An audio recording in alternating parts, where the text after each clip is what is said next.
All right, the market is very red, but Apple is one of the reasons why it was red.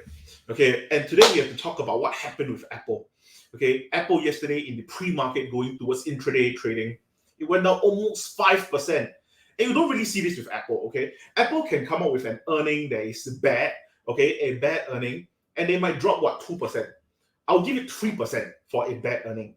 But all it took was one Bloomberg article saying that the production increase is not going to be happening.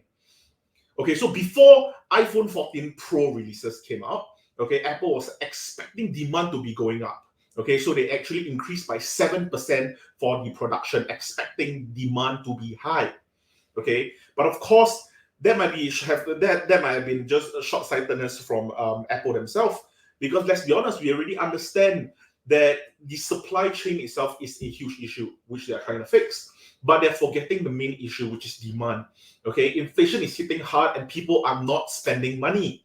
Okay, people are not going to spend $2,000 on a new iPhone, which of course I did, but that's beside the point because I needed a new phone. But the thing is, I feel that it didn't really make sense that they wanted an increase in production. Okay, so they actually had a production increment of 7%. That aside, okay, getting the 7% aside, after they realized that the demand actually faltered, okay, they realized that, demand is not that good for the iPhone 14 Pro and the iPhone 14 Pro Max.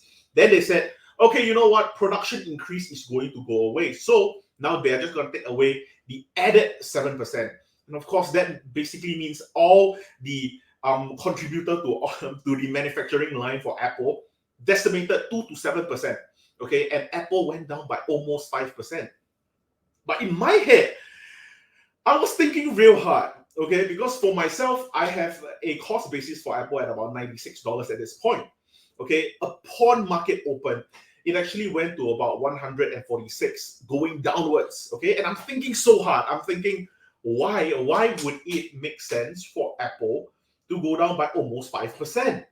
Okay, because this doesn't really change anything about Apple. It just takes away what they tried to add on to it. And now that is gone, okay, everything is still going back to the main pipeline. Okay.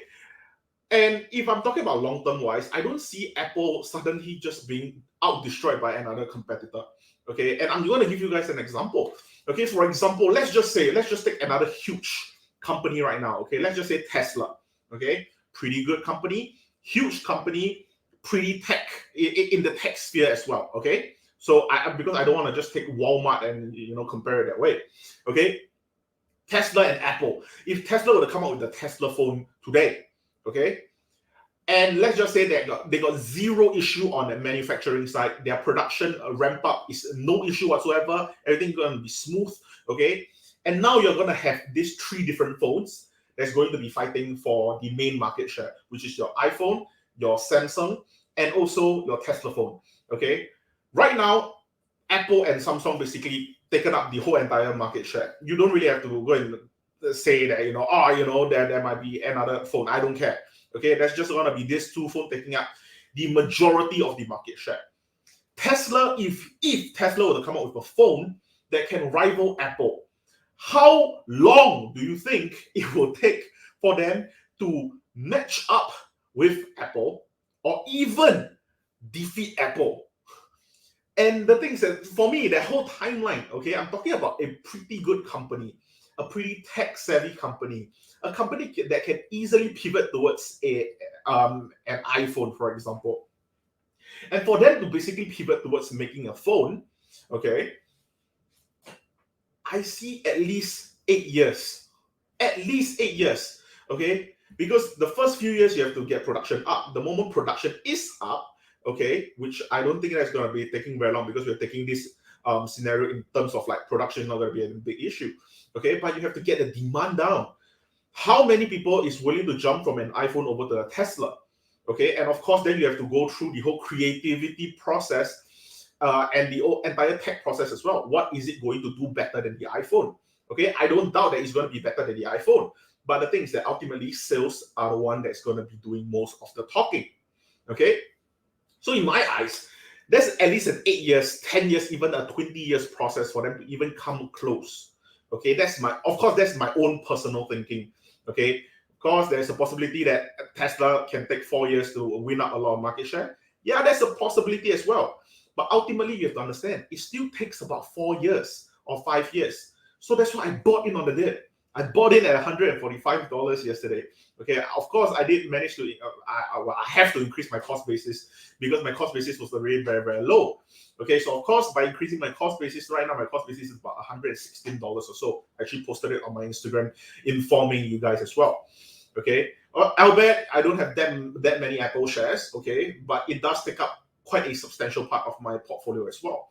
Okay, and I would most likely be doing an Apple portfolio dive, like all the other videos that I've done, such as my Palantir, my SoFi, my Snapchat, and such. I'll most likely do one for Apple as well, because Apple does take up a huge, a big part of my portfolio, and I really want to talk about Apple as well. But like honestly, because of that news, I just thought that it's too good of a chance for me to buy the dip.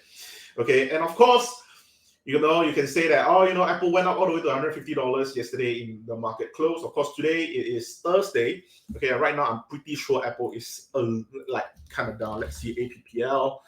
Apple is currently back to $145.70. Back to my buying price. My buying price is $145.30. Okay, but kind of back to my buying price again. But like I said before, if we were to see a competitor come up from somewhere where demand starts to actually grow, that a demand that's strong enough to take up market share, okay, actually comes in to fight for market share in the phone sector, then yeah, maybe I would have a change in mind for my own thesis on how Apple is going to do well in the long term. But as of now, I don't think anything has changed. Apple is still a pretty good company, and I don't see that changing anytime soon. Okay, you can say that demand is faltering for iPhone Pro Max, iPhone Pro. I don't care. Okay, I don't care, because next year when people's phones spoil, okay, your phone is going to be faulty. You're going to lose your phone. You're going to drop your phone. You're going to break your phone. Okay, and what are you going to do? You're going to buy a new phone. Okay, and that phone is going to be from Apple. Okay, of course, I'll bet that's the provider that you're actually using an iPhone to begin with. And let's not forget all the other spectrum of their whole entire ecosystem. The AirPods, okay, the Apple Watch, the iPads, the iMac, the MacBook. It's a plethora of items all connected in the same ecosystem. Okay. So enough said, I think Apple is a pretty good company. I think that I will actually delve more into this in my portfolio dive.